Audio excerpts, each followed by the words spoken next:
Buddha broadcast YouTube channel के सभी श्रोता वर्ग मंगल मैत्री अनुमोदामी साधुवाद। मैं आपका कल्याण मित्र Maitreya Ghosh Ayupal Sthavir PhD scholar Mumbai university लेकर आया हूं एक नया एपिसोड। विशेष रूप से कोविड-19 के ये महामारी दौरान हम सभी को नकारात्मक अनुभव से गुजरना पड़ रहा है। कभी आपने मैंने किसी ने सोचा नहीं होगा कि ऐसे दिन आएंगे कि जलाने के लिए शमशान में लोगों को जगह नहीं मिलेगी। बॉडी को जलाने के लिए लोगों को लकड़ियां नहीं मिलेगी। लोग मरने के बाद अपने परिजन का देह जलाने हेतु घंटों वेट कर रहे हैं। 8, 10, 12 घंटे। बहुत सारे लोगों के परिजन मृत्यु के बाद शमशान में कहा जाता है कि 2 दिन के बाद नंबर आएगा, 3 दिन के बाद नंबर आएगा। कुछ लोग तो कहते हैं कि जलाने के लिए जगह ही नहीं, लकड़ियां नहीं, और अपने परिजन दर दर भटकते हुए अपने प्रियजनों को मृत्यु के बाद उनका अंतिम संस्कार जिस भी धर्म से हो, आप हिंदू हो, पारसी हो, जैन हो, क्रिश्चियन हो, बौद्ध हो, मुस्लिम हो, किसी भी धर्म के हो, जिस धर्म को आप फॉलो कर रहे हो, जिस धर्म की परंपराएं और मान्यताओं को आप स्वीकार कर रहे हो, तो सबकी धारणाएं है कि आप मृत्यु के बाद, मृत्यु के पश्चात मेरे धर्म में कुछ सिखाया है तो वो प्राप्त करने हेतु मेरे माता पिता का, भाई का, मित्र का और हमारे परिवार सदस्य का अंतिम संस्कार धर्म के पद्धति से होना चाहिए। पर आज ऐसे लग रहा है कि धर्म हार रहा है, धर्म की मान्यताएं खत्म हो रही है और धर्म की धारणाएं अभी इंसान से दूर जा रही है। जिस धारणाओं को लेकर पैदा हुआ था, पैदा होने के बाद जिस धारणाओं ने, मान्यताओं ने मुझे एहसास दिलाया था कि मैं हिंदू हूँ, मैं जैन हूँ, मैं क्रिश्चियन हूँ, मैं बौद्ध हूँ, मैं फलाना हूँ, मैं अमका हूँ, पर आज क्या हो रहा है? मृत्यु के बाद मेरी ये सब धारणाएं वास्तविक रूप से खत्म होते हुए दिख रही है। किसी ने कहा था कि ये मेरा धर्म है और मैं अगर हिंदू बनकर मर रहा हूं तो मृत्यु के बाद अगर आपको स्वर्ग चाहिए तो हिंदू परंपरा ने लिखा है कि मुखाग्नि देना बहुत ही आवश्यक है। ये धर्म कहता है अगर मुखाग्नि मिली तो स्वर्ग मिलेगा। इसीलिए अगर हिंदू हो तो आपको अग्नि दिया जाएगा। मतलब ये कहा गया है, ये धारणाएं सिखाई गई है। अगर मैं हिंदू फिलॉसफी को मानता हूँ, हिंदू मेरा धर्म है, तो मेरे मृत्यु के बाद, अगर मृत्यु के बाद स्वर्ग चाहिए तो ये स्वर्ग प्राप्ति करने हेतु मुझे मुखाग्नि देनी चाहिए, अग्निदाह देनी चाहिए, अग्नि संस्कार होना चाहिए। वो अग्नि संस्कार होने के बाद अस्थियां, जैसे मैंने पहले कहा है कि वो अस्थियों को पवित्र गंगा में विसर्जित करने से आपको स्वर्ग मिले। स्वर्ग की अनेक अनेक भाषाएं हैं, अनेक अनेक उसकी सीमाएं हैं, अनेक अनेक परिभाषा परिव्याख्या की है। पर 2 दिन पहले की न्यूज़ झंझोड़ कर रख दी है। मन शून्य हुआ है, मन एकांतवास में चला गया। और मैंने इसके ऊपर कहा, ये आज का एपिसोड ऐसे बनाया कि अगर ये स्वर्ग है तो ये भयानक है। ये स्वर्ग की कल्पना कैसे बदल गई। इंसान ये महामारी में आपने धर्म के द्वारा बताए हुए सारे धारणाओं को स्वयं ही कैसे नष्ट कर रहा है। इसलिए मैं कह रहा हूं कि स्वर्ग देने वाला धर्म आज हार रहा है। किसी स्मशान में किसी बॉडी को जलाने के लिए जगह नहीं और बॉडी को जलाने के लिए लकड़ियां नहीं, 60-70 प्रेतों को कपड़े में लपेटकर ऐसे ही नदी में बहा दिया, ऐसे ही। और बहते बहते बहते बहते नदी के किनारे कहीं तो ये प्रेत आ गए। आपने देखा, न्यूज़ में देखा, पेपर में पढ़ा, और हर एक के मन में दुख हुआ, हैरानी हुई, परेशान हो गए लोग कि ये मेरा देश और मेरे देश पर आज कौन सा ऐसा संकट आ गया कि मरने के बाद बॉडी जलाने के लिए लकड़ियां नहीं मिल रही, शमशान में जगह नहीं मिल रही, और स्वर्ग कैसे मिलेगा? अगर उसको जलाया ही नहीं तो हिंदू था, उसको जलाया नहीं तो स्वर्ग कैसे मिलेगा? और स्वर्ग मिलने की धारणाएं, मान्यताएं तो मेरा धर्म ही सिखाता था। पर ऐसे महामारी में वो धारणा गई कहाँ, वो धर्म गया कहाँ, वो स्वर्ग गया कहाँ? ये स्वर्ग भला ही भयानक है, ये स्वर्ग भला ही यातनादायी है। मेरे माता पिता, मेरे परिजन, मेरे बंधु, मेरे ज्ञाति, मेरे मित्र, इनके मृत्यु के बाद उनका प्रेत जलाने के लिए लकड़ियाँ मिली नहीं तो उनका प्रेत नदी में बहाया। बहते बहते बहते बहते कहीं दूर जाकर वो नदी तट पर आके खड़ा हो गया। पूछ रहा है वो, उसका क्या दोष था? ये महामारी आ गई, महामारी के चपेट में वो आ गया, संक्रमित हो गया, और उस महामारी के संक्रमण से उसका मृत्यु हो गया। इतने सारे लोग मर रहे हैं, धर्म कुछ नहीं कर रहा है, धर्म की मान्यता ही कुछ नहीं कर रही है। इतना धर्म को मानने वाला ये अनुयायी था, इसे मृत्यु के बाद स्वर्ग मिलना चाहिए, तो इसका तो प्रेत पानी में बह रहा है।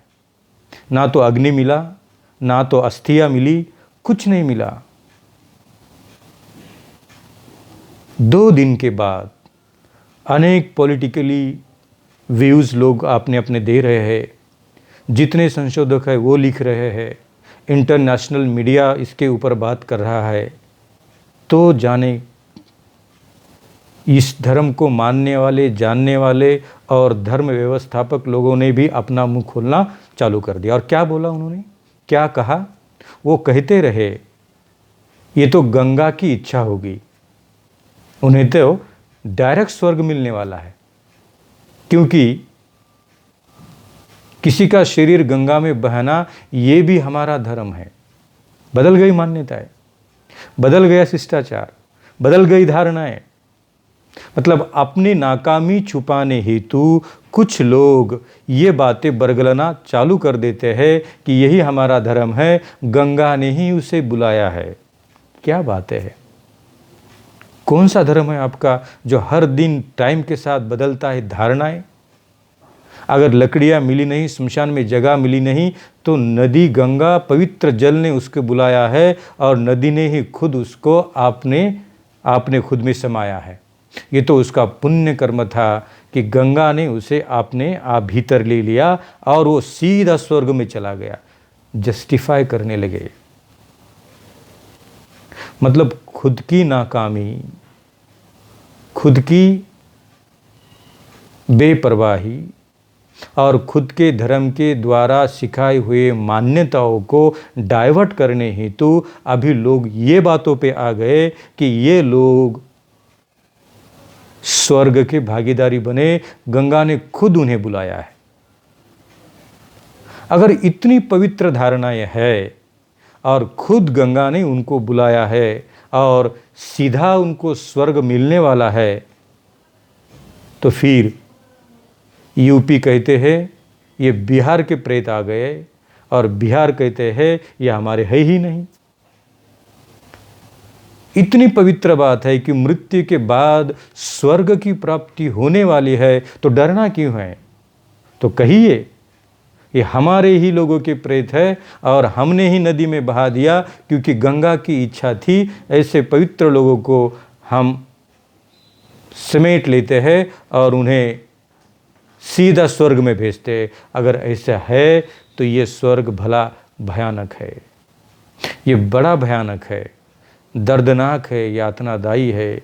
मरने के बाद तो कोई यातना होती नहीं, पर जो लोग जिंदा है, जो लोग देख रहे हैं, आज तो प्रेत नदी में बहा दिया, उनको लगा होगा कि ख़त्म हुआ अभी। दूसरे दिन गंगा माँ ने भी वो प्रेत आपने में समाया नहीं, उसे गंगा किनारे लगा दिया, गंगा तट में लगा दिया।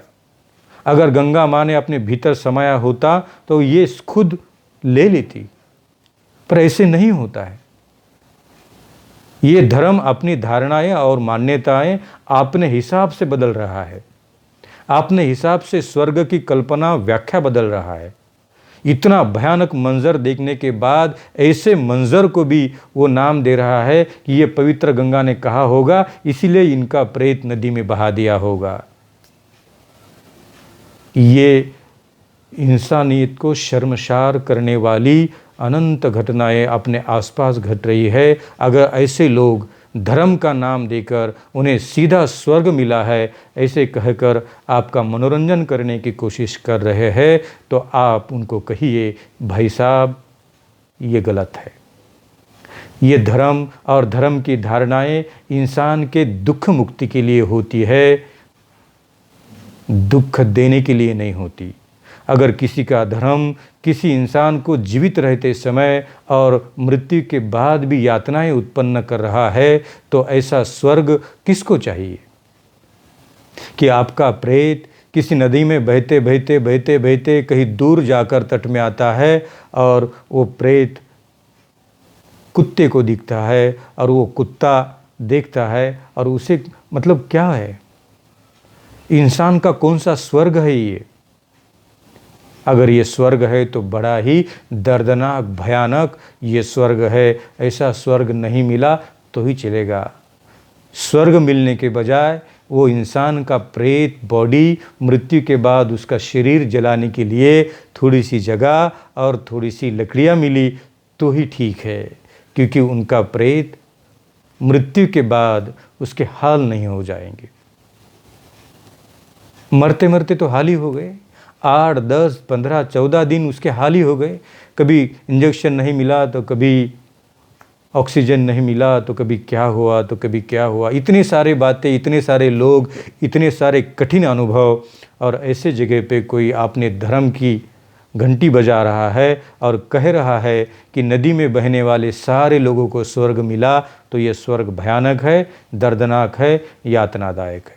ऐसे स्वर्ग की कड़ी निंदा होनी चाहिए, ऐसी धारणाएं खत्म होनी चाहिए और ऐसे ब्लाइंड फेथ लोगों को फैलाने की किसी को अनुमति देनी ही नहीं चाहिए। हमारा भारत का संविधान और संविधान का हर एक पन्ना इंसान की इंसानियत को बचाने की कोशिश करने हेतु प्रेरणा देता है, ना कि मरने के बाद स्वर्ग और नरक की कल्पनाएं देने की बात करता है। मैं मैत्रेय घोष बदंत आयुपाल आपसे अनुरोध करता हूं, बुद्धा ब्रॉडकास्ट यूट्यूब चैनल के माध्यम से, कि आज आपके आसपास ऐसे कुछ घट रहा है और लोग फिर भी कह रहे हैं कि आपके माता पिता को जलाने के लिए लकड़ियाँ मिली नहीं, डरो मत, नदी में बहाओ, सीधा स्वर्ग मिलेगा। तो आप विरोध करिए, ऐसे होता नहीं, और ऐसा अगर होता है तो ऐसा स्वर्ग ना मेरे माँ को चाहिए, ना पिता को चाहिए, ना भाई को चाहिए। बस अगर देनी है तो इनका प्रेत जलाने के लिए थोड़ी सी जगह दे दीजिए और लकड़ियाँ दे दीजिए। स्वर्ग तो बाद में मिलेगा, नहीं मिलेगा, पर अभी जीवित परिजनों को बड़ी यातना और बड़ा ही दुख दर्द सहना पड़ रहा है। कितने सारे लोग ये सारा दुख देखकर हार्ट अटैक आकर उनकी भी मृत्यु हो रही है। ये इतने कठिन समय में मैं तो कहता हूँ कि ये सारे संसार की ऊर्जा, सकारात्मक ऊर्जा आपको सपोर्ट करे, आपका मन थोड़ा सा स्थिर रखे, सारे दुखों के ऊपर मात करने हेतु जितना आपका मन मजबूत होगा उतना आपका शरीर मजबूत होगा। जितने आपके चित्त में उत्पन्न होने वाली सकारात्मक ऊर्जा आएगी उतना दुख के ऊपर मात करने का साहस बढ़ेगा। आप परेशान ना होइए, किसी भी धर्म या किसी भी धारणाओं में आपको खुद को खड़ा मत करिए। एक ही धारणा है, इस दुख मुक्ति से बाहर आना है, ये कोविड-19 की महामारी से मुक्त होना है। जितनी भी वैज्ञानिक संशोधन से मिली दवा है वो ले लो और उसके साथ आपका चित्त बड़े ही सकारात्मक ऊर्जा के साथ स्थिर रखिए। आप जरूर एक दिन इस दुख से बाहर आओगे। स्वर्ग की कल्पना करने वाले लोगों को भी कहना है, मत करिए खिलवाड़ प्रेतों के साथ और मत करिए खिलवाड़ जो लोग जिंदा है उनके साथ। मृत्यु के बाद स्वर्ग मिलेगा नहीं मिलेगा ये धारणाएं कब की हम लोगों ने ख़त्म करने की कोशिश की है। आगे गए हैं, विज्ञान को मानने वाले इस भारतवर्ष की परंपराओं को आगे लेकर जाएंगे। जिस धर्म ने ये सिखाया है ये धर्म इंसान के लिए कभी लगता ही नहीं। मृत्यु के पश्चात स्वर्ग देने वाला ये धर्म मृत्यु के पहले इतना भयानक स्वर्ग दिखा रहा है। ऐसे भयानक स्वर्ग की किसी को ज़रूरत नहीं है। यदि आपको ये वीडियो अच्छा लगा तो आप शेयर करिए, बुद्धा ब्रॉडकास्ट यूट्यूब चैनल के प्रति सब्सक्राइब करिए, लाइक करिए और खुद स्वस्थ रहिए, सारे दुख से अलिप्त रहिए। ये आपके प्रति मंगल मैत्री।